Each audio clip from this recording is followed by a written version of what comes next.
Kiram. I am here on behalf of the Arabic section. Our school gives modern education. At the same time, our school also gives basic Islamic education. In many English medium schools, children learn modern subject only, but they do not learn Islam properly. If children do not learn Islam from childhood, it is difficult to guide them towards Islam in future. Our respected Principal Nasim sir has a very good intention. He wants our students to learn modern knowledge and Islam together. It is a beautiful and important initiative. May Allah bless him.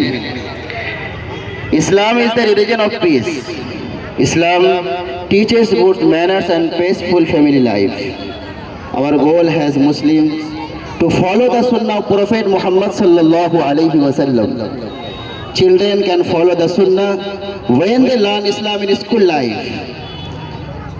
Our Bakra area, we have many schools, but our school is different because of Islamic education here. So we thank our respected principal for this great effort. I call our little students. They will decide